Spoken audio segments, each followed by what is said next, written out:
The Somnium documentary? From the Somnium documentary, Sleep Stone, featuring Emma Stone, narrated by Emma Stone. Yeah, before we go around, and if anybody's going to read their thing, I'm just going to read a little excerpt from the kind of evolving Somnium document on the Google Drive. Where should I start here? Okay. When an extraction ritual is performed, a person loses a night of sleep and is not rested the next day. That person will not heal any damage and will be fatigued for the remainder of the day. A person may have to sleep one or more additional cycles to fully recover from this extraction. If a person does not take proper care to recover from an extraction ritual, then they will become progressively more irritable, depressed, and manic. They will lose their appetites and lose weight. Slowly, their joviality and sense of humor will diminish, and so with it their ambitions for social life and achievement. Repeated use of the extraction ritual will eventually rob an individual of all their humanity, and they will become one of the somnambulent dead, so-called shakers or hollow men or holler men. These huskers, husks of men and women, are driven by the most basic motivations and desperately hunger to devour somnium if ever they can find it. Shakers move slow, at first. If you were ever so unfortunate as to meet a shaker on the road, you'd be wise to turn tail and run as fast and as hard as possible. Keep running. Run until you can't remember why you started. When caught off guard, holler men can be witnessed ambling aimlessly, as if unconscious. Sleepless sleepwalkers. That casual creep changes quick if a holler man senses somnium nearby. When they are stirred by the presence of dreamstones, they explode into frantic action. Like a dreamer awakened from a nightmare, shakers will utter a soul-piercing scream as their eyes burst open with glaring red light. They will then dart into action, seeking desperately the somnium that has awoken them, while spasming violently in a bone-clacking rattle that gives them their sinister name. Different cities and settlements go about the task of extracting somnium in a variety of ways, and most civilized places would carefully moderate and monitor the effects of the extraction ritual, even if many would take more than is fair or healthy. Appearance of shakers would be an alarming occurrence for most civilized places and persons. Okay, so that's the little excerpt that I'm reading as a precursor. So with that, if anyone has something to share from the prompt for this week.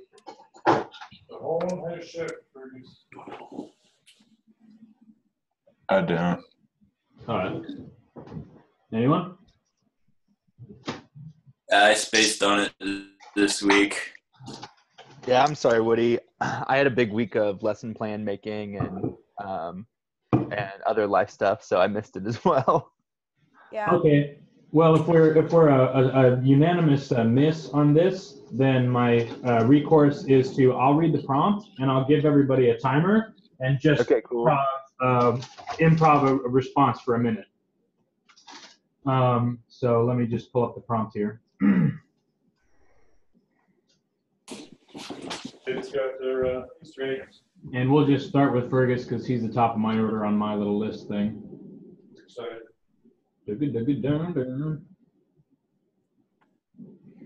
And we're going to thematically or like Hey, don't eat that. in world thing, we're going to kind of step back a little bit into last session,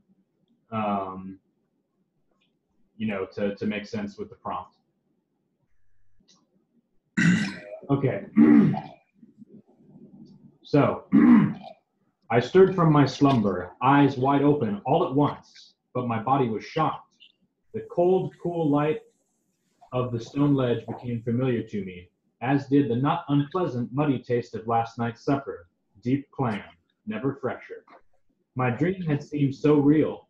I didn't tell the others about it. I figure they have enough on their minds. As I move deeper below the earth, I can feel almost every detail in my mind's eye, though it's quickly slipping away.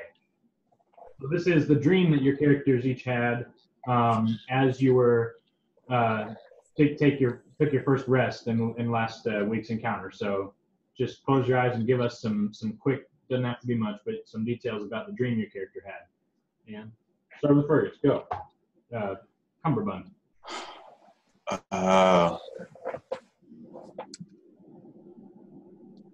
felt so real, and with the taste of clam still in my mouth as I was opening up can after can of preserved clams in oil,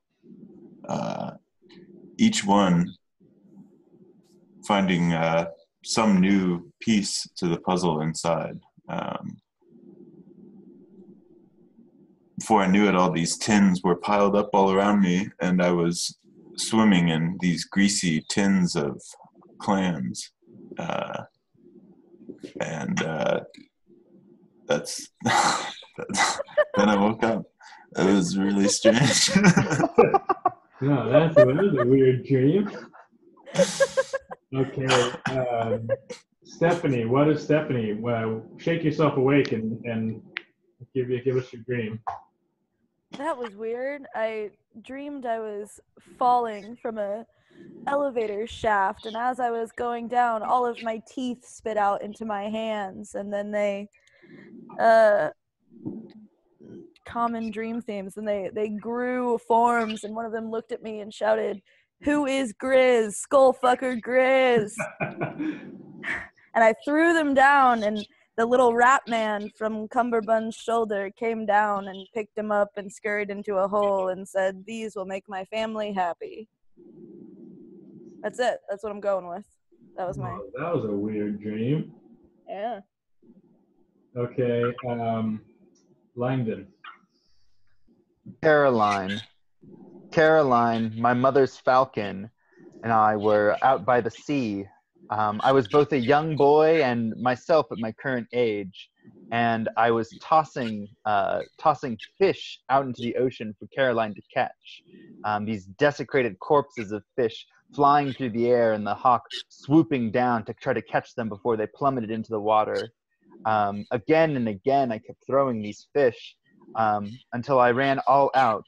The only thing that surrounded me were these soft-edged stones. I picked one up and I tossed it in the air, and it hit Caroline square in the head. Caroline fell with a thump hard on the beach, and I ran up to her. Cradling her in my arms, I felt both compassion and an urge. I took my fingers and I poked out her eyes. All the while I heard a sound chanting, and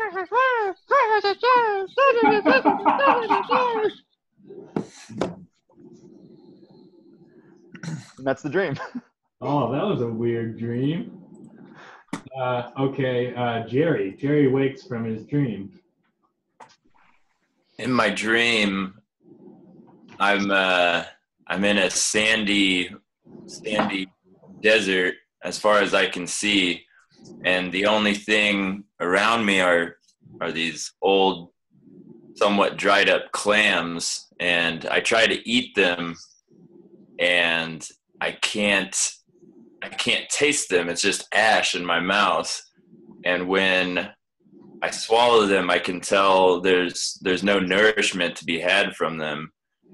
And as I look down at my hand holding a clam, I notice the bony structure, and I realize I've turned into a shaker. And I wander, and I can't find anything to satisfy my urge. And without even realizing I'm doing it, I see my hand raise and point in one direction, and then I snap awake. Oh, that's cool. I love those, guys. Those are good. That's not encouragement not to follow the writing prompt, but nice job on the improvisation. Okay. All right. You guys really pulled it off. Well, with that, I'm going to lead us in here with our intro song. How does this sound, just like levels-wise? Is this too much? Good. It's fine. Okay. Turn up the bass, dude. Turn up the bass. You got it. Pop up the chicken.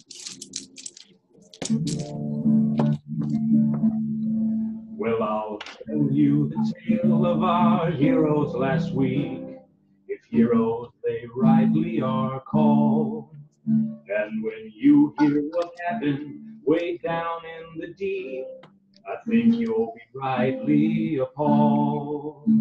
As they sank to the depths, so their hearts sank as well. Their eyes were in darkness, their spirits in hell. They could smell all their fears roiling right through the air. But their purpose was one, and such purpose was rare. And while some seemed convinced there was wine down below, not enough, not one knew how deep all the others would go. Stone doors before them would not budge or fall. They found there's a crack in every wall, and they dug their way out from under the mark, following cold waters off through the dark. They trudged in the darkness, outfitting word, and sometimes made room for the passerby turd. They came to a place where the cold waters fly. The elf bloods among them were both set to cry. They were shaken so badly, right down to their roots. One had piss in his pants and also his boots. They could barely move on with the cold in their bones, and each one imagined the other's headstones. And just when it seemed that all hope might be lost, a brave soul among them revealed who was boss. He spoke in the gloom, "Get a hold on yourself." Jerry hauled off, and he bitch-slapped the elf. Snapped him from fear, and it strengthened his will. But the other man wavered, his feet frozen still. Jerry said, "I know that you're scared, Doc. That much I can see. If it sets you at ease, you can tie on to me. Your waist tied to mine, and you'll know I'm the tension that's holding your line."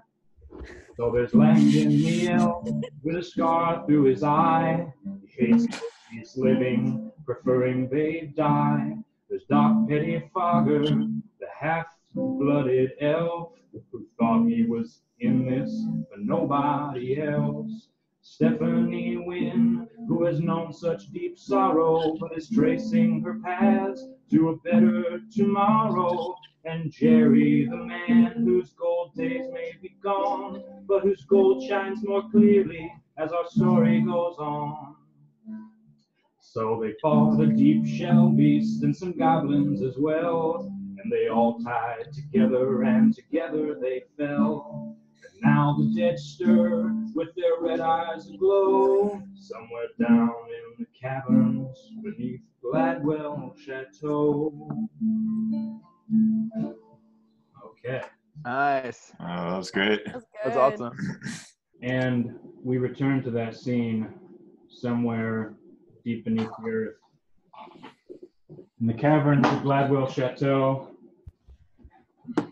And we find our heroes, whoa. Yeah, we find our heroes,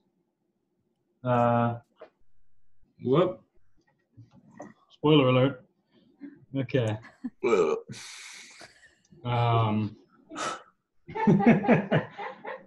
So here we go. Let's start with the top of the order. That's Dr. Cumberbund. You're just recovering from falling some distance here.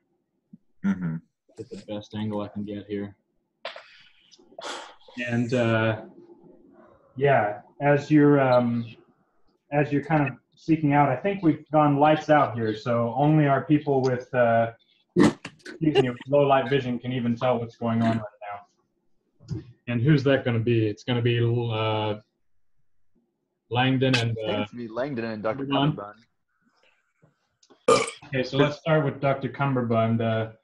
Dr. Cumberbund, you, I believe, are still tied to, so if I remember correctly, you guys cut yourselves apart, but only in pairs. Is that right? I know I was still tied to Jerry, but I know that Langdon definitely detached himself. But Okay, so we've got you and Yeah. Jerry tied together then. And is Langdon totally free, or is Langdon tied to Stephanie? Who was bringing up the rear? Do you remember? I was in the back. Yeah, me and Langdon were in the front, and I think we're disconnected. Yeah, I did disconnect from Stephanie and from the doctor. Okie dokie. So Stephanie isn't attached to anyone. I'm not attached to anyone. All right. Then I think we've got our situation spelled out here.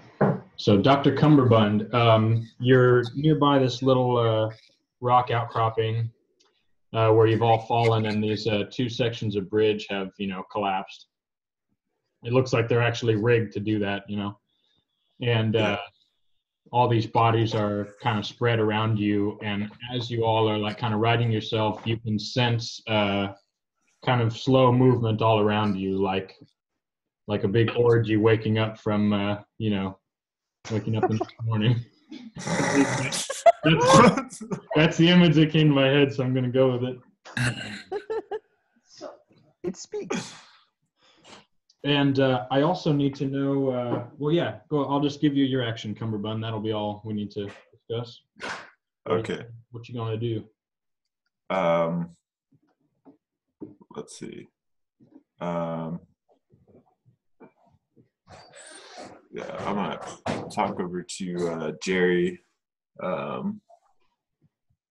Jerry, are we gonna stay tied on here? I don't think that's really a great idea in this circumstance. Oh, it could come to our advantage somehow. Perhaps. Clothesline some of these guys. Yeah. All of a sudden, as you guys are talking, you see a form raised right next to you, and there's an ear-piercing scream. And all of a sudden, kind of screams echo around you, like someone waking up from a nightmare. And as these screams echo out, forms of these bodies, they start to get on their feet. And yeah, you can continue. It's going to be, we'll say that it's, if you guys had any more dialogue. I think we are probably would be more advantaged to untie ourselves from each other than. Okay. Yeah. Although it would give us the opportunity to do some pretty sweet moves. Yeah, that's what I was thinking, but it's risky. So, all right, let's kick some ass. All right, and with that, I'm going to move on to Stephanie. It was a good combo, but it was a lot of combo. There's like a fallen ladder over there, right? Can I move to that? Yes. I want to do that. I want to go to the ladder and try to climb back up it onto the rock. Okay. So Stephanie, you're carrying some dreamstones, right? Yeah, I am. Because dreamstones are somnium, right? Yeah. Yeah, okay. Yeah, I have 8 pieces. I have a lot. So you're moving towards the ladder here? Yeah. As you move over, you see the form of 2 of these hollow men rise before you. Their eyes are wide open, and their mouths are open, like as if they're in disbelief, and they're staring at you. And as they stare, all of a sudden they kind of twitch, and there's this kind of shake as they twitch, and they both, all 3, kind of in your line of sight here, they dart towards you. All of a sudden, they start moving faster and faster, and they're all going to they're coming forward as if to attack you. All right. I still have a lantern, right? That was more of a question. Yeah, I imagine you do. I guess there would be some chance that it broke the wall. All right. Let's. I'm going to roll a d20, and on a failure, it broke during the fall. No, you still got it. It's gone out, but you still got it. Okay. Can I throw the lantern at one of them, thus leaving me one-handed to attack with City Skinner? Yes, you may. So go ahead and make a ranged attack. Okay, will you remind me how I do that? Sorry. You just do a dexterity check. basically. Okay, I got an 8. All right, so you throw your lantern and it kind of goes over the shoulder of this shaker in front of you and smashes into this bit of bridge and kind of cracks and drips oil down that bit of bridge. And you've got Cindy Skinner at the ready, and yeah, those guys are headed towards you. Langdon, it's your turn. Well, I was gonna help Stephanie, but then she just broke my lantern. So, that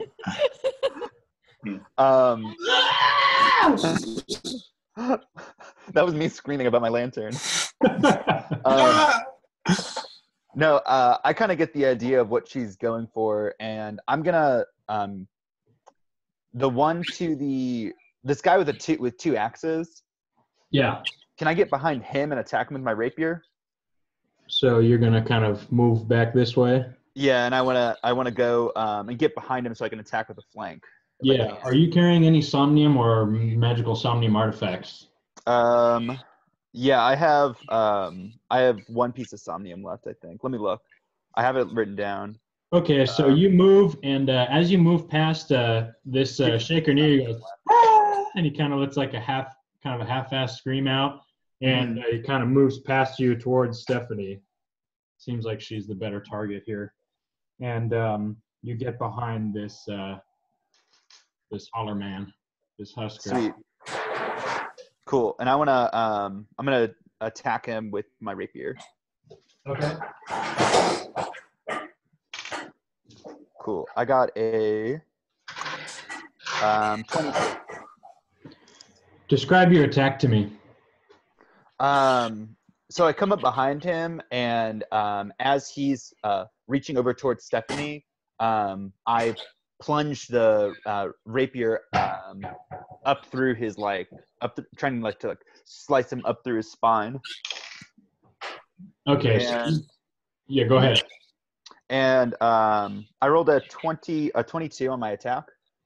Okay, so you hit, and you plunge your rapier into his back, and it cleanly slides through as if you're poking through, like, kind of heavy leather or something. This leathery husk of a person, and it plunges through, and it goes through, and it doesn't seem entirely phased by your sticking a sword through it, basically.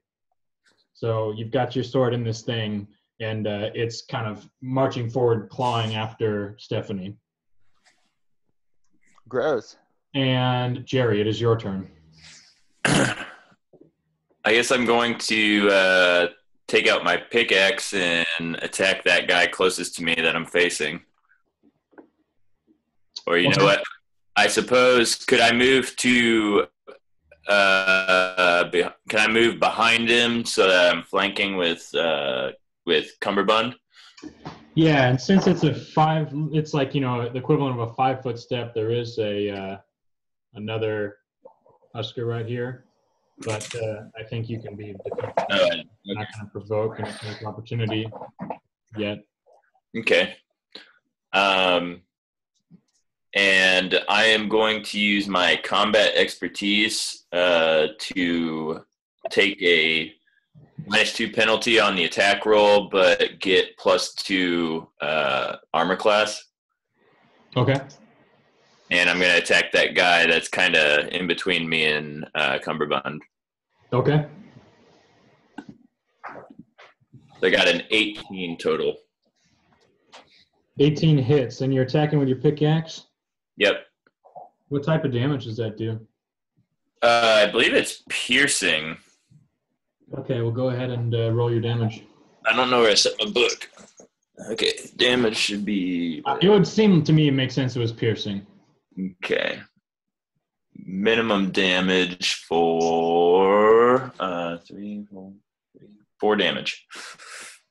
Okay, so you give it a good gouge with your pickaxe. And what kind of somnium-related shit are you carrying? I have no somnium. Okay. So you give this guy a good smack, and you break a few of his ribs in with your pickaxe. And after you do so, this husker behind you kind of shoves you out of the way as it heads forward. And Stephanie, there's a small, group of huskers that's basically surrounding you. Oh, you got to be shitting me. Well, god damn it. Upgrade to Pro, Zoom? Fucking Zoom. Well, you got me again, Zoom, you sons of bitches. Sons of bitches, what the fuck? Guess we're zooming another month here. Christ. Sorry to break up the action, but I'm getting... We still got 9.5 minutes, dude. Wrap it up, dude. That's fucking ridiculous. Okay, fucking Zoom. Zoom. I could have sworn that you even paid it only at the beginning of March. They're like, it's the end of March. Close enough. Fuck you. Zoom. Great for small teams. Great for small teens, even. Oh, Zoom. Great for small teams with huge pockets. Zoom. Why you gotta Zoom me like that? No, I'm not gonna do that for a whole year. Oh, you bastards. Just get the year, dude. You'll be glad. Let's go for the year. You'll be glad you did. Trust me, you're gonna love the year of Zoom in your life. That year is just gonna zoom by. Trust me, these plans just zoom by. Oh my gosh. Okay, whatever. Fucking hell! They know I'm right in the middle of a session. I mean, they know. How do you think it? Yeah, you know. Yeah, you did. All right, so Stephanie, these shakers with intermittent rattling of their, strange dry bodies and bones, they reach out with claws at you, and they start to tear at your possession. And so I'm going to make 4 attacks on you here. Yeah. All right. And they're grapple attacks. But what's your AC? 13. Okay, so miraculously, as these things grasp out towards you, you duck and you dodge and you kind of parry, and you manage to avoid all their attacks. And we're going to put it at the top of the order with Cumberbund. All right. So I'm gonna use that wand that I have, and I'm gonna use it to. I'm gonna kind of come in with that guy right in front of me and try and bash the butt of it right into its face, since it doesn't seem to be coming after me. Do you have somnium on? I have 1 piece of somnium. Okay. Who's carrying that? Wasn't there a big somnium artifact that someone was carrying around? I don't think anybody was carrying that around. If you're talking about the toe crystal, that No, not the engine. No. No, I had that pearl thing. The pearl, yeah. Oh, that. Oh, yeah. They're gonna love that. I forgot about that. Just a reminder, didn't we get a Try, big Dr. pearl of Cumberbatch. somnium from that clam? Thank you. Yeah, for sure. Yeah. Oh man, excited for this Somebody attention. smells Taking that. up a All step. right. So you turn your wand around and have the butt of it out. And Yeah. you take, I got a 16. Okay. You hit. So roll your damage. Cool. 2d4.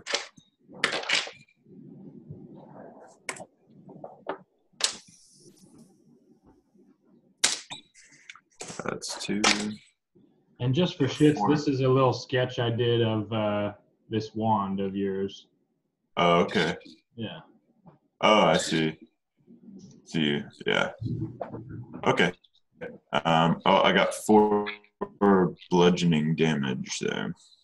All right, so you swing and you crack this thing, and it really seems to connect, and it splinters bone, and you give this thing a good bash upside the head, and part of its jaw hangs loose, and it turns toward you and kind of clicks a bit and just screams at you. And it's just extremely disturbing seeing this happen. And so as the somnambulent dead sort of rise and they come in towards you, you feel the oppressive kind of mass and mob of it assembling, and I want everybody to make a will save here, a wisdom-based check to avoid being paralyzed with fear. I got a 2. 13. 17. 12. Okay. The majority of you, though frightened, keep your wits about you. However, Cumberbund, you are terrified at what has just happened. And I'm going to say that you skirk backwards under this outcropping for the time being. You duck and kind of sneak under there, Good call. terrified. And Stephanie, you are surrounded. Okay. I don't know. Stephanie's intimidated. Can I just try to get around them? Do I have to fight them? It doesn't seem like they can be fought. Can I? You can try to push past them or run past them. I want to try to run past them to the ladder. It feels like that's within my reach, and it seems like they. And just so you know, in D&D combat, there's something called attacks of opportunity. And basically, when your character is moving through another character's kind of threatened space, they essentially get a free attack on you. And anybody who knows the rules better than me, back me up. I've got my book with me, but basically ways to avoid that are by kind of moving slowly or moving defensively. Any other input from right at hand, you guys? So you provoke an attack of opportunity not actually by moving into a space, but leaving it. Okay. So anyone that threatens a space that you leave gets an attack of opportunity. You can take a 5-foot step without provoking an attack of opportunity, and there might be a couple other workarounds, but I know I think you also don't attack. You don't, at least in 3.5, you don't provoke an attack of opportunity if you're just fleeing. If you're if you go to leave a threatened space and then you attack, then you would have provoked. Oh yeah. I think you're just yeah. If you're just getting out of there, then you don't provoke one, and at least in 3.5 you don't. So All right, well, in the 5th edition book, it says you can make an attack of opportunity when a hostile creature that you can see moves out of your reach. To make the opportunity attack, use your reaction to make one melee attack against the provoking creature. The attack, you can avoid it by taking the disengage action. So basically, if you're just trying to bone out, it seems like they don't get an attack of opportunity from you. Let me first can I try taking City Skinner and chopping off one of their heads? Yeah, make an attempt here. All right. And I'll just say this too, because I think that Caitlin and maybe even Fergus aren't so familiar. There are each weapon does a type of damage, kind of depending on what its mutilating effects are. And bladed weapons do slashing or piercing damage typically. Blunt weapons do bludgeoning damage. Fire would do burning damage. I don't know. Some types of damage are less effective against some opponents. If you're trying to, I think my implications are pretty obvious here. But anyway. Yeah. What does the bonus next to a weapon mean? Typically, that would be what your bonus is to hit. That's your attack bonus. So that's kind of your proficiency with the weapon, and then a separate spot would probably be your damage bonus after the 2d4. I think it is for City Skinner. Okay. Well, in that case, I got a 16. Okay, so you hit whichever shaker you were going after.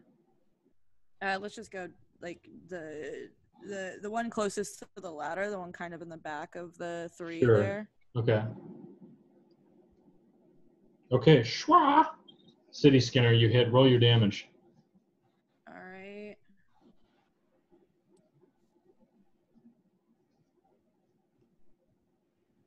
Eight.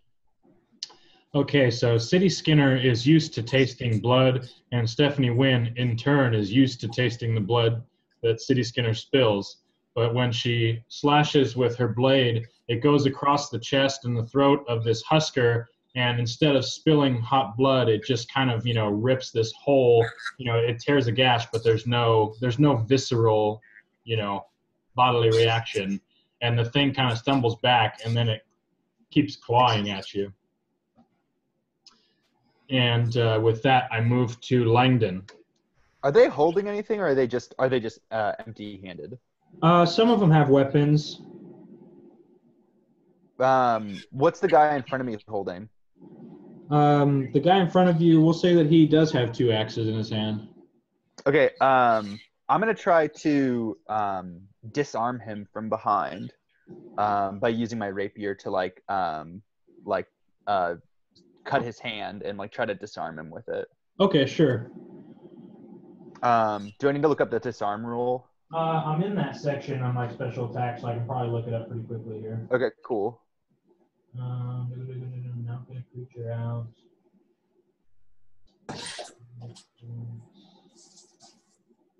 Grappling, shoving, damage types.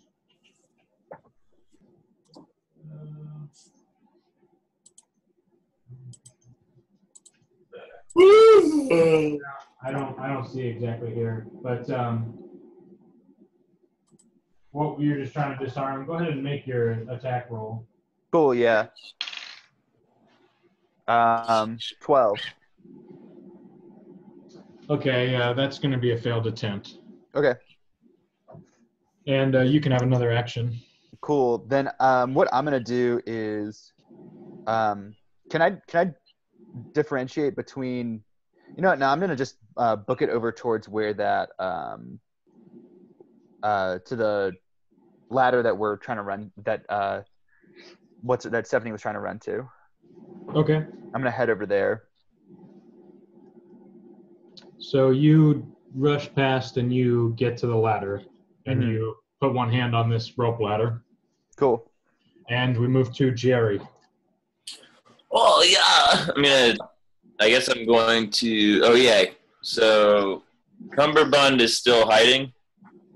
Cumberbund is he's ditched under that little rock outcrop that you were all standing on before.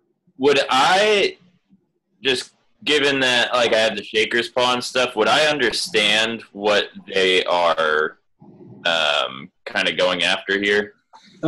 So you are none of you have ever seen Shakers in real life, with the kind of technical exception of Jerry, who has a Shaker's Paw, and so they've all seen that. But this is an extremely unsettling, crazy appearance to see these things here. It'd be it would be like seeing a concentration camp or something. These are creatures birthed out of an inhumane act, and just their appearance is very unsettling and terrifying. Yeah. But you can, that they are men and women who were robbed of their, of their dreams essentially, and become these creatures that thirst for somnium. Okay. Just like your paw, thirsts for somnium. With that said, I'm going to yell at Stephanie and be like, drop your somnium. It's not worth it. We can escape if you toss it. But, okay, wait, question. I already knew that that's what they were after, right? I have this basic knowledge. We all know that they're coming at me. I think you're all intelligent enough to, I think most of you could put that together, yeah. Okay, well, I'm just urging you to drop it, basically. But it occurred to you, but Jerry put the pieces together, yeah. All right. It's still Jerry's turn though here, so we'll come back to you, Stephanie. And I'll come up kind of up to where Langdon's at, between him and the Shaker, and I will attack the Shaker that is between me and Stephanie. Okay. Attacking with your pickaxe? Yeah. And did it seem like using the pick was relatively ineffective? Relatively ineffective. It seemed like it did some damage, but it kind of poked through it and, didn't seem extremely effective. could I try and hit him with the broadside of the pickaxe? Yeah. Okay. And this turn, I am going to use my power attack instead of my combat expertise, and for a -2 penalty on the attack roll and a +2 to damage. Okay.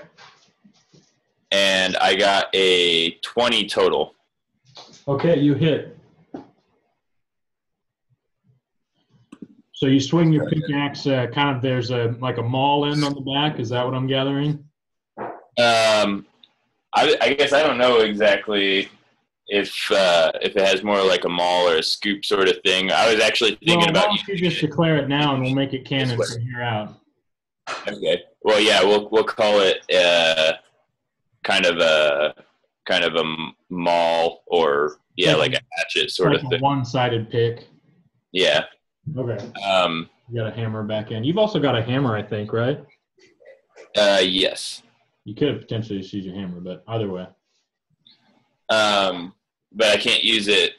I don't know if the hammer is two-handed or not. Oh, okay, that's right. Power attack. But in any case, I got 11 points of damage.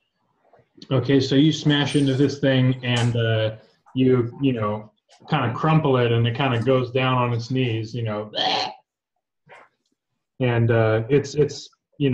it's debilitated but not dead, air quotes. And we will move to we're going to move to the shakers. So this shaker, as it goes on its knees from kind of having its spine crippled by Jerry, it grasps out desperately towards Stephanie, and it's going to make an attack on her. It fails. And these other four are going, or these other three are going to make attacks on Stephanie. These other four, this one's going to come around here too.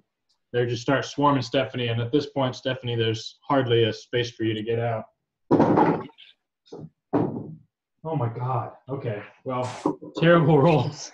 All these things are kind of swarming over Stephanie. They're gripping at her, they're grabbing at her, tearing at her, and she's just kind of slips away from all of them. She manages to get on all fours, and she kind of scoots out. Assuming that this is something you would want to do, Stephanie. Yeah, definitely. Because they rolled so bad, I'm going to say you can kind of edge your way out of there. But we'll come back to that. Dr. Cumberbund, we find you cowering. Okay. I want to do like a minute role play of your of Dr. Cumberbund's situation. All right. Maybe no one saw me come under here. That's I don't really mind being wet anymore as long as I don't have to look at those things. Maybe I can sneak around the backside and maybe climb up one of these ladders. But I think I just gotta stay here for a minute, let things cool down. That's Roll a will save, Dr. Cumberbund. 17. Okay, you steal your will. You have an action. Describe what you're doing.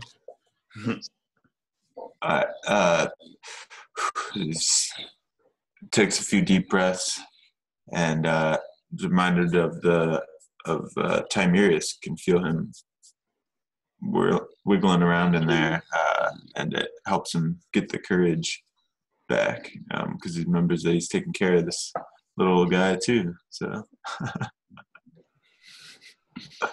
that's all. Can I get?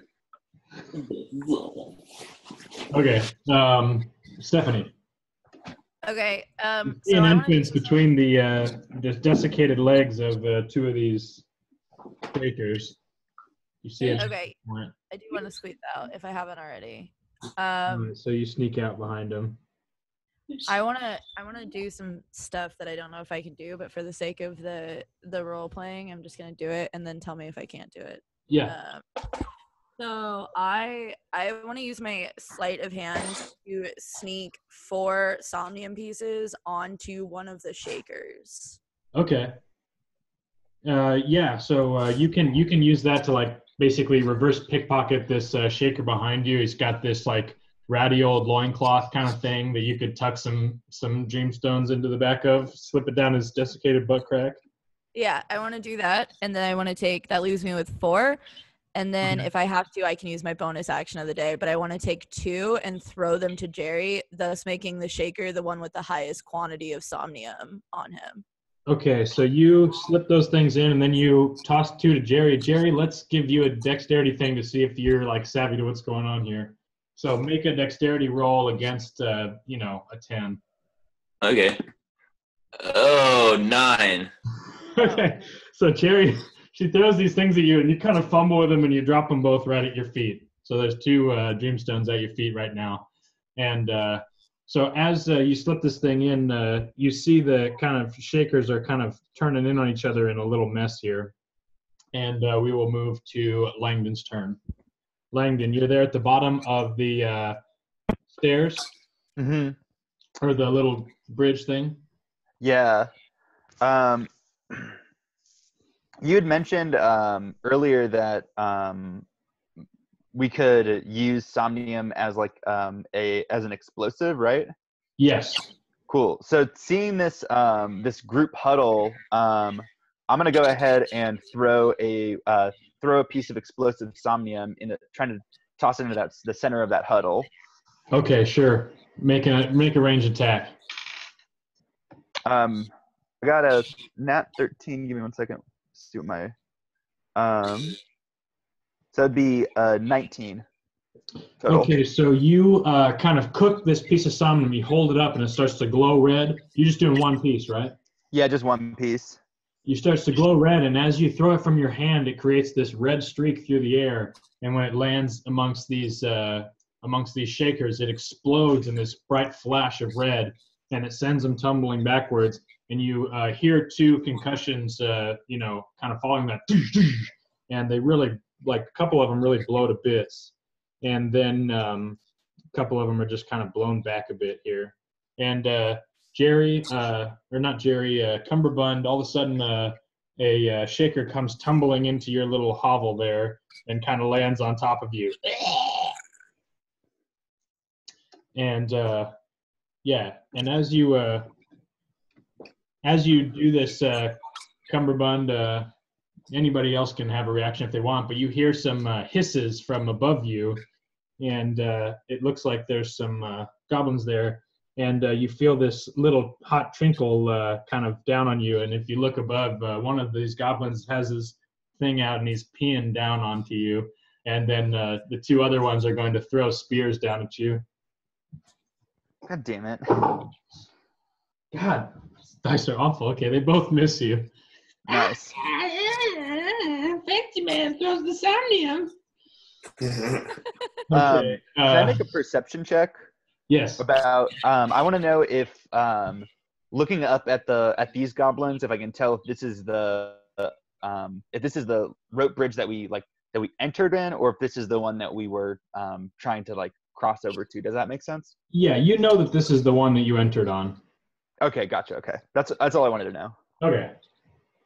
And we move on to the shakers. You see that there are more coming. Did you skip me? Oh, I did skip you. Sorry, Jerry. Go ahead.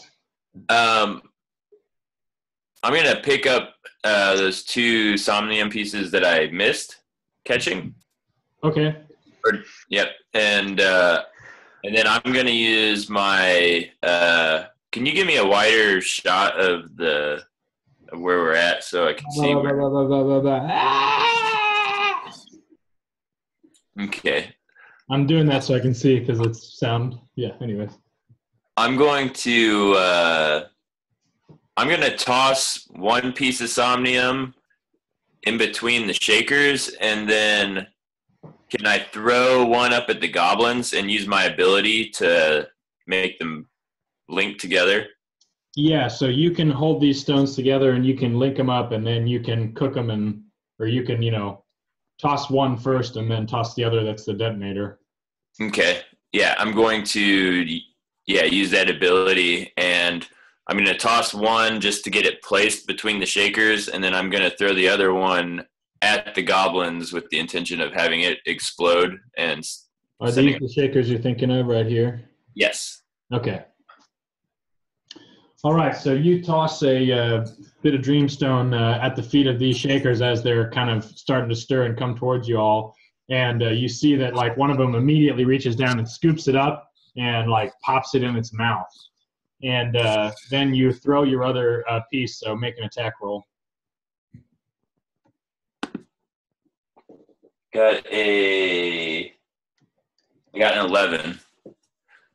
Okay, so you throw this piece of somnium up there, and it explodes a little bit prematurely, and these goblins kind of duck back as it goes, but it does blow up, and this shaker over here is blown to bits.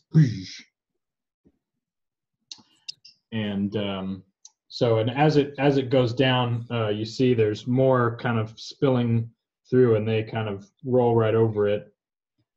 And Stephanie, more shakers are closing in on you from back here too, and they're just fucking uncanny looking too. Okay, Dr. Cumberbund, you are here, and there's a shaker right on top of you, and it's clutching at your wand.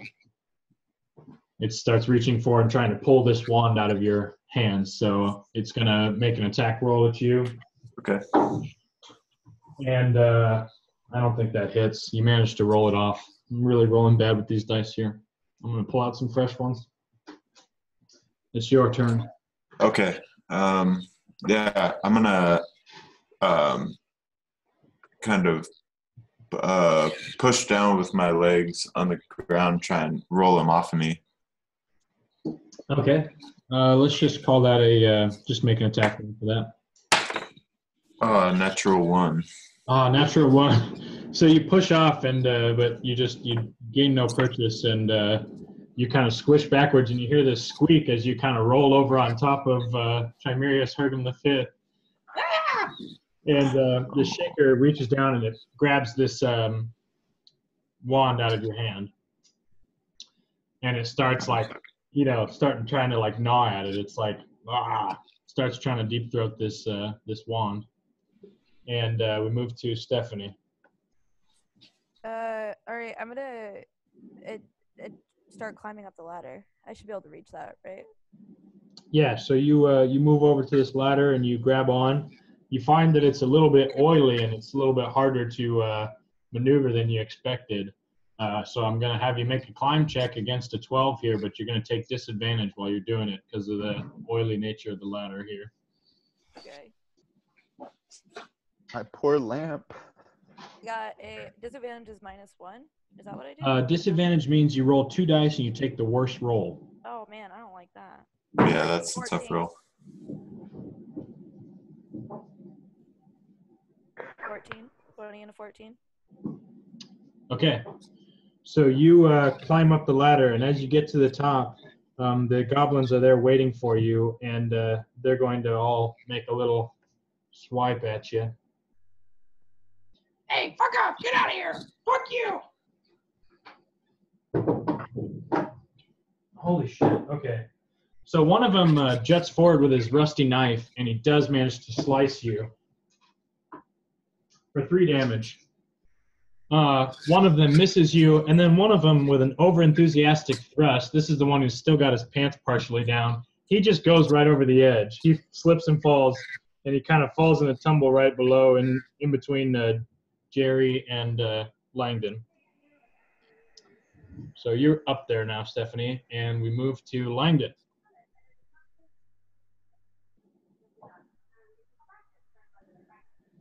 Langdon. Shit. Well, fuck that dude.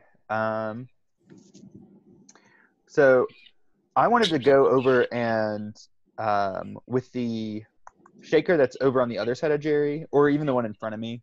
Can I see if either of them had an axe in their hand? Yeah, you could.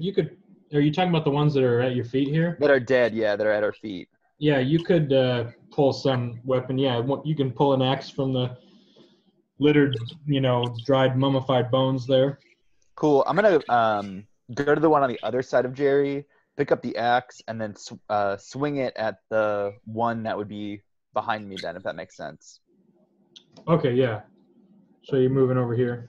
Moving over there, picking up a hand axe or whatever it might be, and swinging it at the dude behind me. Okay, so you pick up an axe and you swing at this nearest shaker. Yeah. At you. Dishearteningly. And what type of axe is it? Like a hand axe, like a hatchet. Okay, cool. Does it have any magical properties? No Well, apparent we find magical out. properties. Hey, spoiler. All right, cool. And I'm gonna try to hack this dude with it in his skull. Okay, make your attack, sir. It's not gonna work. I rolled a natural 2, so. Okay, so you and it kind of clinks and it shaves a little piece of the scalp off and leaves it hanging down, but the shaker doesn't seem fazed by this. I move to Jerry now. Back to back there, boys. And this little goblin pops up right in front of you. Ah, shit!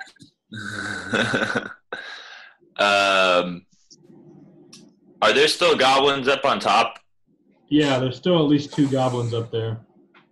Okay. Well, for now, I'll just handle the one in front of me. I'll use my power attack again. Okay. And I got a 17. 17. Okay, you hit. And that would be... You're attacking the goblin, right? Yes. Yeah. So I got 7 total. Okay, so you swing your axe and you gore this goblin, or your pickaxe, and you gore this goblin down through his shoulder. He spurts out blood. Oh shit! And he goes down gurgling.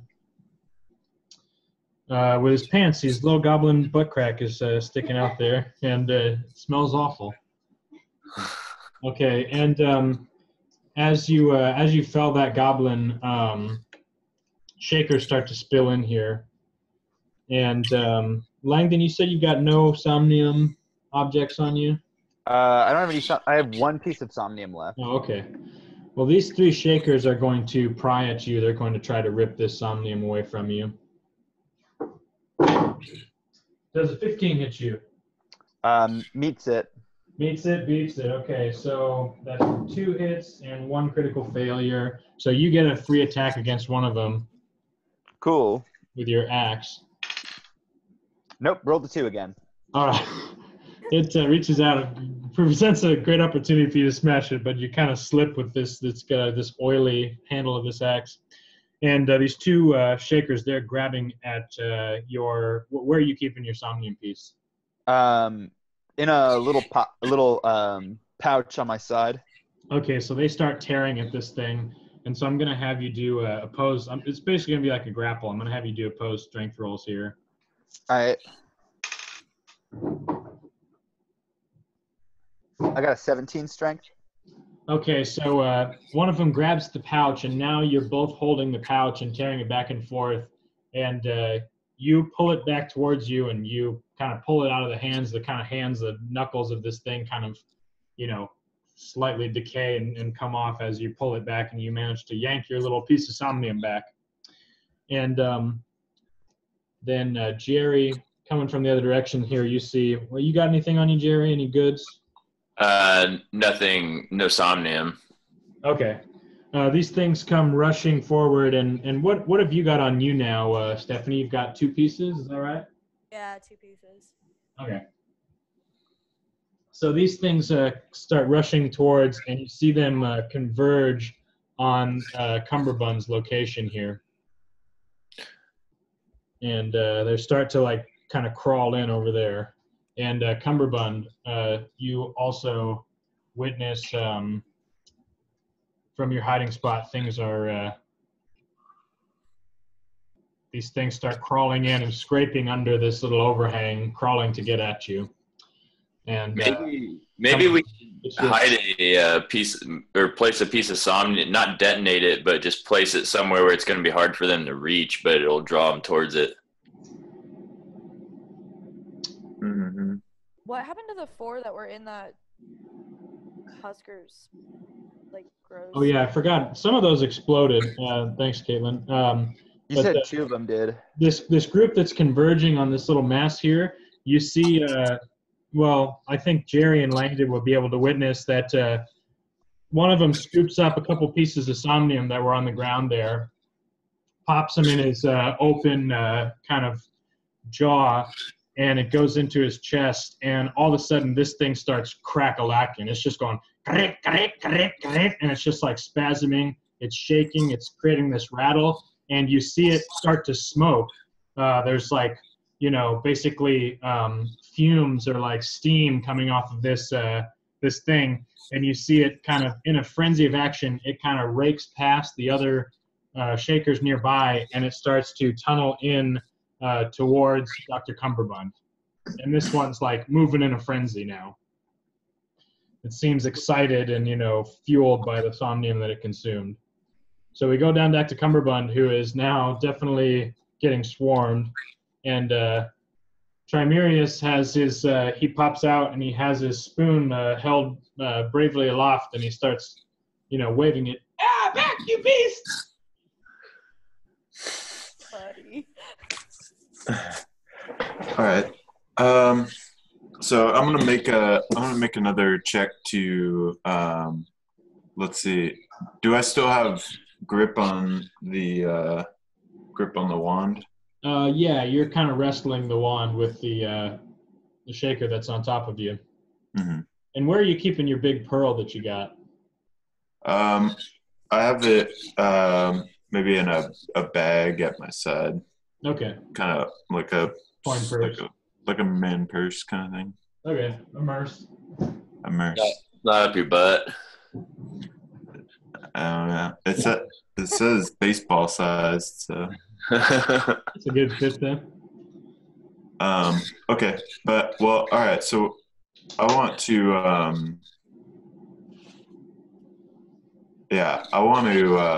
kind of, I guess, like get my legs up and try and push them up off of me. Oh yeah, okay, we'll make an attack.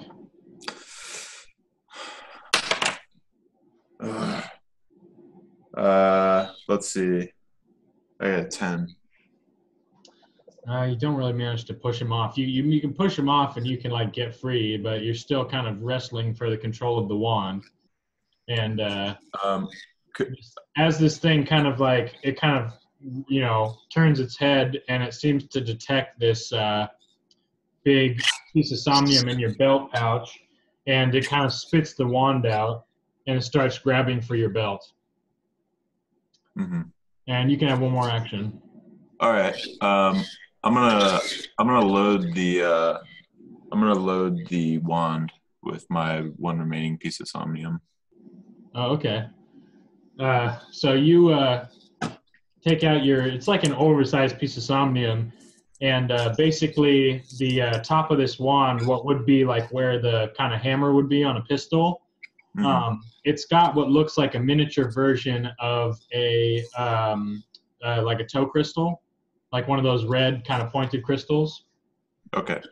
And so you hold this, in order to load this, you hold this thing up to it, and it starts to absorb the somnium.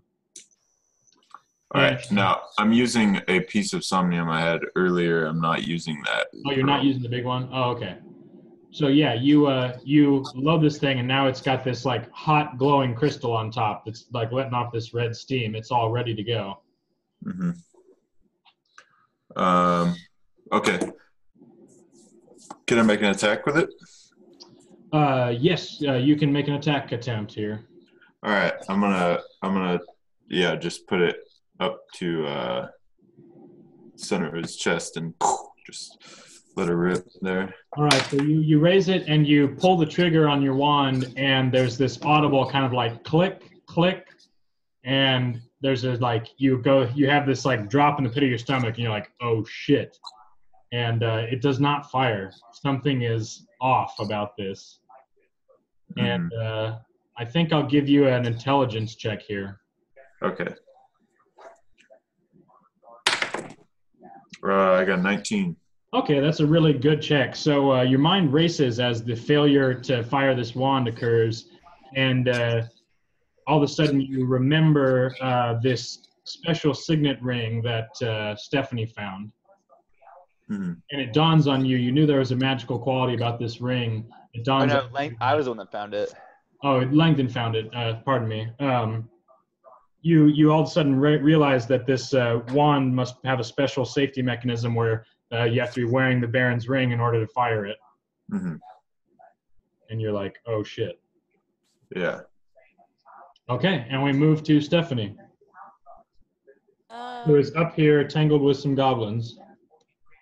Sure, I want to try to kick one of the goblins over the ledge.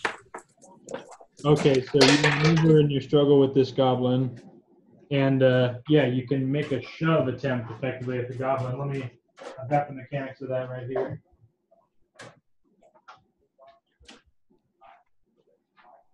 Okay, yeah, so if you're able to hit it, you can move it. It's like a bull rush in 3-5, but you can knock the target prone or push it 5 feet away from you. So just make a successful attack here. Okay, I got an 18. Okay, and so now you're going to make opposed strength rolls. It's a contest in 5e, they call it. So we'll roll against each other with strength. Okay.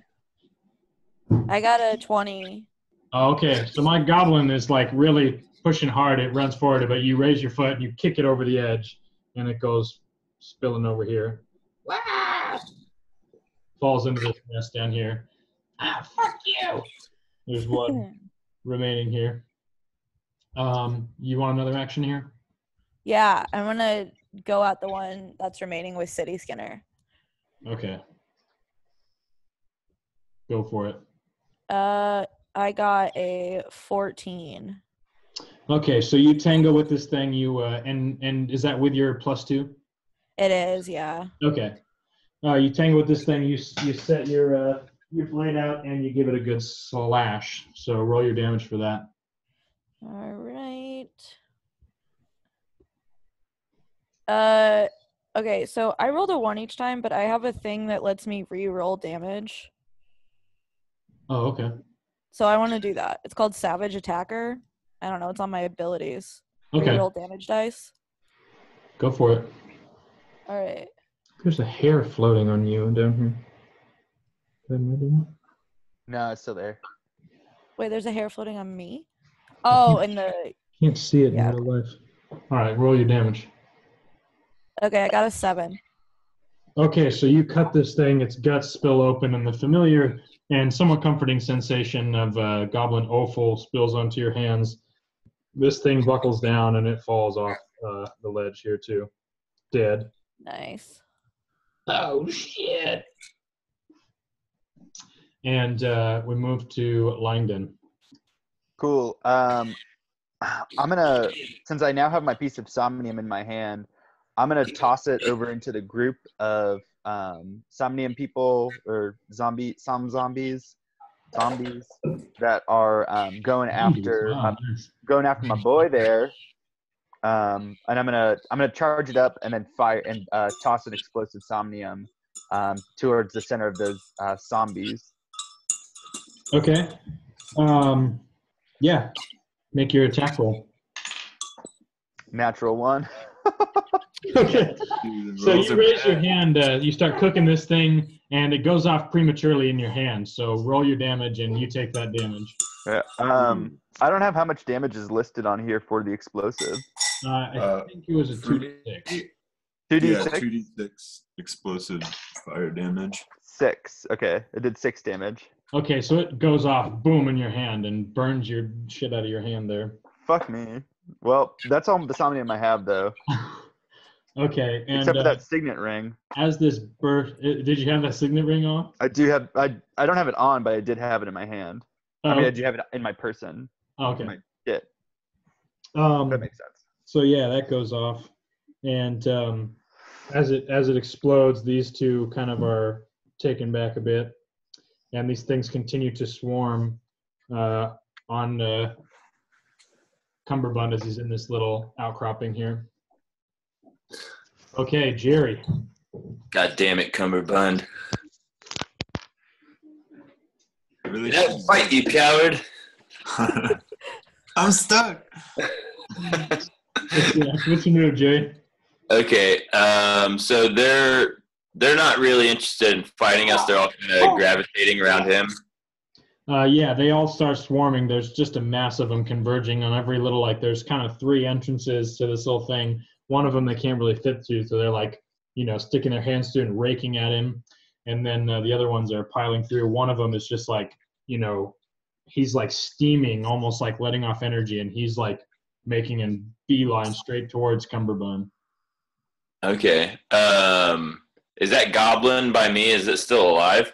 Yeah, it stands up and it's all pissed off and like, oh shit, oh god damn it. Okay. I guess I'll go ahead and attack the goblin, and I guess Langdon's not here, but let's say we need to take down that steamy guy. Okay, I'm still using power attack also. 22. Okay, you hit. Roll your damage. Ooh, so that will be 11 damage. Okay, you bring your axe down hard. This goblin puts up its shield in defense, and your pickaxe goes straight through the shield and straight through the goblin's arm with such force that it nearly tears the goblin's arm from its body, and it goes down screaming and goes silent as the blood pools around it there, and you pull your axe back, and the arm flops down just like squirting arterial blood. Yeah, you have a move action if you want it. Okay, can you move the camera out so I can see kind of where I'm at? Which is the guy that which zombie ate the somnium? This guy. Okay, I guess I'll move up to attack him on my next turn. I'm gonna get up in position to attack him. So you, this one's like now, like kind of, there's kind of all these ones assembled, and it's kind of started to crawl on the ground towards this thing. Its feet are kicking out behind it. There's one, decayed sandal flopping loosely off of one of its feet, and you're within range. You can probably grab at its feet, and we'll start that next turn here. Okay. Okay. So as these things come close in around you, Cumberbund, just a flurry of skeletal hands is clawing at you. And I'm going to make a bunch of rolls here. And if any of them hit, they're going to have a chance to try to pry this thing at you. But any of them that hit are also going to do damage to you because they're just like raking at you somewhat indiscriminately. Okay, so that's one natural 20. That's definitely going to hit with critical damage. 12 damage, Cumberbund, as one of them reaches forward and just tears across your chest on its way down to your belt here. And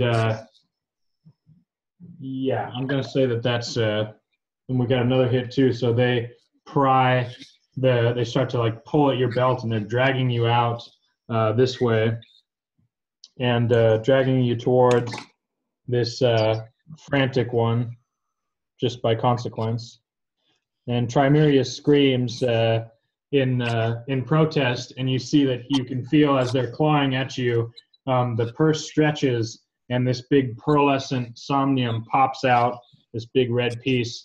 Trimerius grabs it up and starts to push it across the floor as they're going after him. So I'm going to make opposed dexterity rolls by Trimerius and some of these things here. Okay, so a couple of them go after him, but they don't manage to catch him, and he pushes up and he gets near to Jerry here. But Cumberbund, it's still your turn. All right. So, do I still have to grapple with this guy, or what? That guy's tossed off you effectively. All right. Yeah. So I'm gonna stand up and let's see. What direction did Tiberius go? He went off towards Jerry. He's rolling this little ball across and kind of going in between the legs of these zombies, these huskers. Okay. I don't know if you can see him here. I'll try to get in there. No, there he is. Okay. Yeah. I'm going to generally follow him and go back over that direction. And I'm gonna make an attack on the shaker that's right to Tiberius's right as he's moving. Okay, so you flip your wand around. It's kind of hot on the barrel, but you make a swing with your with the blunt end.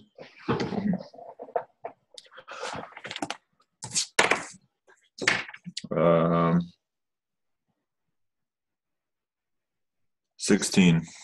16 hits. Roll your damage.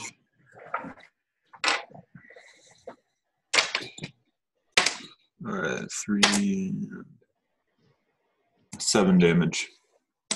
Okay, so you smack this thing and it gives it a good wallop, and you can feel the bone splinter under this leathery, dried exterior of the skin and cloth, and it's on its heels.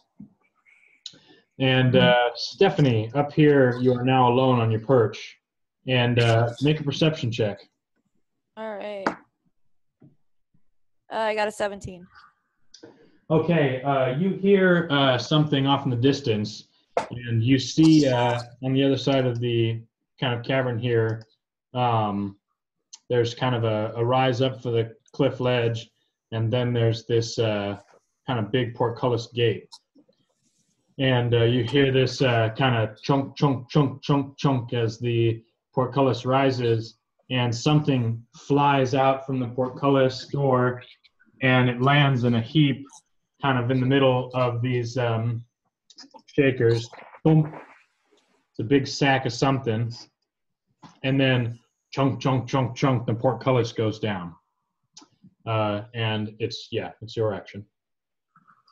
All right. Watch out, guys. Something's coming out of that door. And as I'm saying that, I take out my boomerang and I want to... My slingshot. Why do I keep saying that? I'm really convinced that Stephanie should have a boomerang. Take out my slingshot. It's not slingshot. And I want to shoot at the back of one of the huskers that are surrounding Dr. Cumberbund. Okay. So, we still got that steamy boy there. Oh, wait, what is the steamy boy? The one that consumed the somnium. It's like moving the most frantically now, and it's all like kind of. Oh, I want to. Yeah, I want hot. to shoot at him. Yeah, can I shoot at him instead? Yeah. Go ahead and make I got a 1. I just a 1. All right, so you fire, and your shot misses, and it hits the little ball that Chimerius has been rolling around, and it kind of diverts the path, and it starts going, the other way, back under the little overpass, and he darts back to grab it. And so it kind of rolls towards Cumberbund's feet there. And as this big sack, who's nearby, Jerry and Langdon, you guys hear the weight of this sack. There's this little, chink as this big sack full of something lands in your midst, and all of a sudden you hear screams from all around you. And all these shakers immediately transfix on this sack, and they all start to move towards it. And the kind of attention has been drawn. They all start moving that way. And it is now Langdon's turn. Well, since the attention is getting turned towards that sack, I'm gonna also turn my attention towards it and try to cut it open with my rapier. Or actually, how big is the sack? Is it like big enough that I could grab it? Yeah, it's like this size. It's like a backpack. Cool. I'm gonna set I'm gonna drop my backpack then, and run over and try to lift that thing up. Okay, so I'm gonna have to. Yeah. So these shakers that are nearby have got the same idea. So how do you think we should handle competing with them to get to the sack? Actually, after I said that, I think that's a really dumb idea. I don't want to do this anymore. All right, so you move forward to grab the sack, and you change your mind. Make a lot of sense. And as you go back on your heels, you kind of, you rethink your position. You see them all kind of dogpiling on this thing and tear it open. And as they tear it, there's a kind of a bright flash, and you see that it's filled with somnium gems. And somnium spills out onto the floor, and these things just start going wild on it, grabbing it, piling it in. They're all, going after it, and screaming all the while. And then there's just like they're shaking, they're clacking and spasming, and there's just this like frenzied kind of, feet. What do they call it when sharks go after? Frenzy, yeah. Feeding frenzy on this somnium, and you can smell this terrible smell. Not that you would know what plastic is, but it smells like burnt plastic. And they all start to kind of, as they're consuming the somnium, they start to steam, and then some of them even start to catch fire, and they scream in these horrifying screams as they do so. Yeah, shit's going down there, essentially. Jerry, it's your turn. All right, guys. I think now's probably a good time to get the fuck out of here. So they're all pretty well distracted with their feeding frenzy, right? Yeah. Okay. Is Cumberbund still under the rock? No, I'm kind of. No, he's right in front of you. He just this little ball of the somnium pearl kind of just rolled to his feet here. Okay. Let's see. Is that ladder still there? It is still there. And I want you to make a perception check, Jerry. I got a 6. Okay, you can hear a trumpet kind of sound somewhere off near the portcullis, like.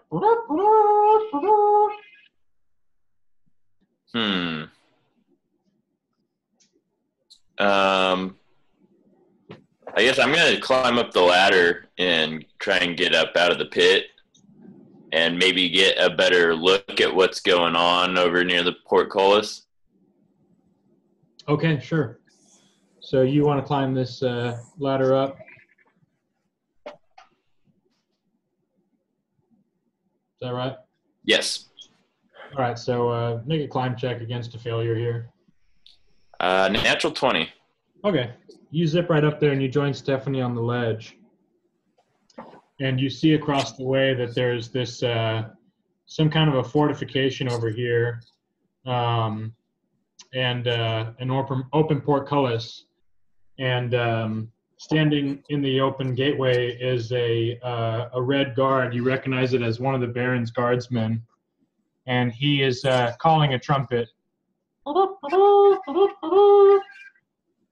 And you hear him shout, "Come this way quickly if you expect to live through the night." Okay. All right, guys, let's move towards the gate. Okay, and let's move to Dr. Cumberbund. I'm gonna pick up the pearl and snatch up Timerius.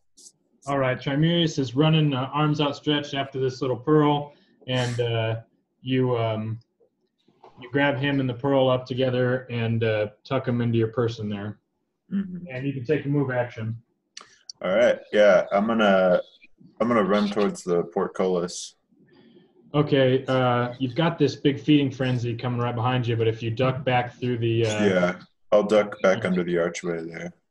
Okay, so you weave your way under the archway, and you okay? Yeah. Okay. And you move towards the portcullis here with Trimerius in tow. and you see that this guardsman has let down a rope ladder for you. And yeah. And so we move to Stephanie.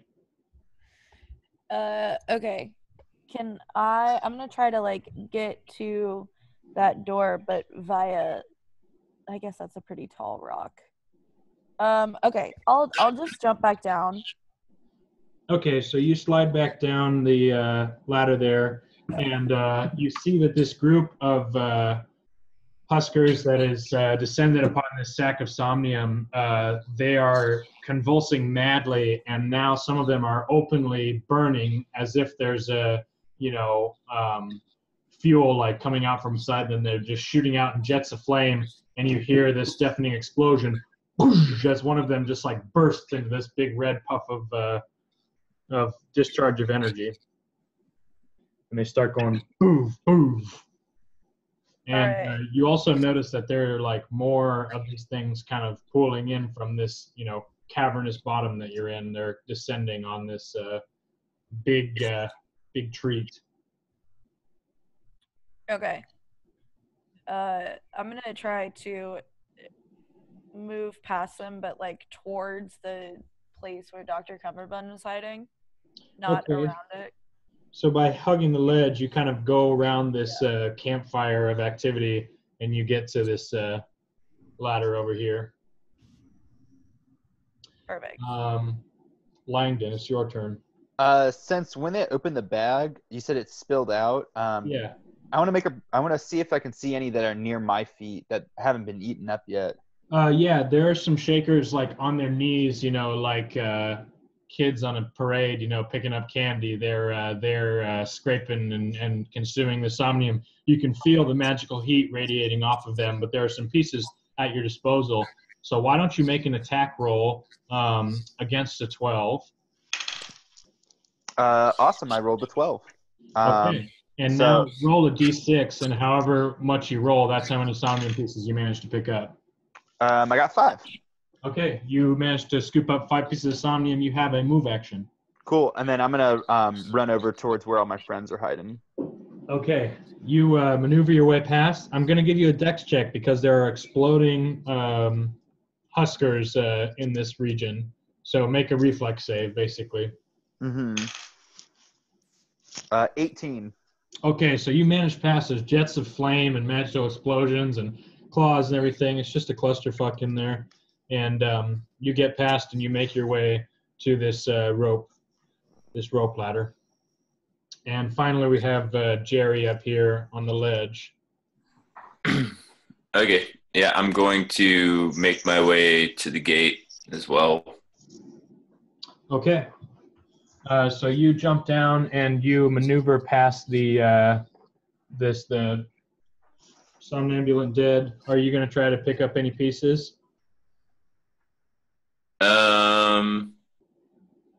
Let me see. Which way did Stephanie go? She darted under the rocks this way. Okay. No, I'm just gonna avoid it. I'm just gonna take the path of least resistance. Okay, so you skirt around this group. You can feel the furnace of activity there on your face as you move past. And there's this, and you see this kind of vicious, macabre dance of these things, sort of in this dark ecstasy of consuming the somnium and being consumed by it in return. And make a reflex save to not get damaged by this dark dance. I got an 8. Okay, so you are going to take some magical fire damage here. You get hit by 6 points of magical fire damage. Okay. And with a singe on your person there, you make your way up to the rope bridge. And the guard here beckons you all to climb up. Cool. I'll do it. Yeah. Yeah, I'm doing it too. I'll do it. Okie dokie. So you guys all climb up this rope bridge, and as you climb, one of these zombies who's nearby, kind of sniffs you out, and as the activity is somewhat dying down, kind of grabs at your heels, but they don't manage to grab you. You ascend the rope bridge, and you move in through the portcullis, and the guard quickly snatches up the rope ladder and shuts the portcullis door behind you.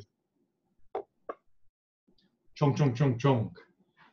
And now you find yourselves, as you came up the side of this cliff face, you find yourself in an odd situation here, and I'm just going to pause for a second to gauge everybody's time situation. Yeah, I'm good to play for a while longer. Yeah, I'm good. I should probably be done by about like 8:30. So I only got to have about 20 more minutes. Okay. Well, I think in that case, we're just going to put a pin in it, and we'll play this through next time. Okay. And we'll probably be doing Zoom again. Now that that's the You got pro. Now that I'm a pro for another month. I don't know if I like get it refunded or something. Maybe I'll just we can do Discord next time. But I got to figure out the streaming part of that. So as you all go through the portcullis doors, you are greeted with a uncanny sight. You see the Baron here in this little walled compound on this raised platform, and let me switch cameras actually.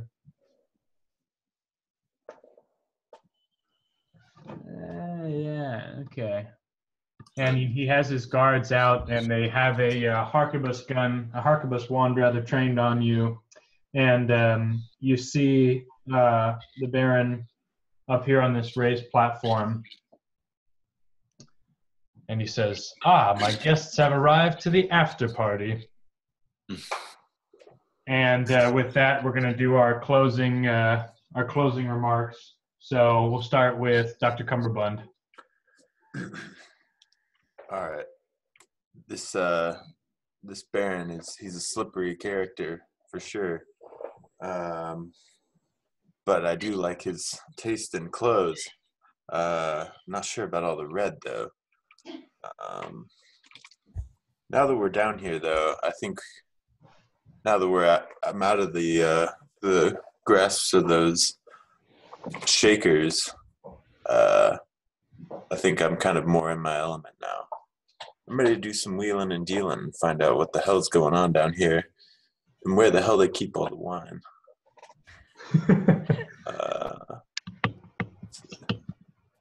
Yeah. Okay, Stephanie. All right. That son of a bitch. There is no way the Baron didn't hear us out there fighting with the Huskers and the goblins, and he just sends one guy out to half-heartedly send us a rope down after we've been fighting with them for at least 30 minutes, maybe. That asshole. That being said, I am curious as to whether or not he has some more nasty on him. Okay, Langdon. Cages, chains, fire. Finally, a place where we can lock up this rabble and get back to the important things in life. We can finally lock up Stephanie and the rest of this crew, and I can finally amass my way up through the hierarchies of the court system. Of course, the Baron would never torture me. I am a member of the High Court of the Baron of Inverness, and such a thing would be treasonous. So I feel very calm in this situation. Time to get a glass of red wine and relax as I finally take my place in this vile world. Okay, Jerry. Oh man, it was a real shame to see all that somnium go to waste. But I suppose we were fortunate enough to leave with our lives.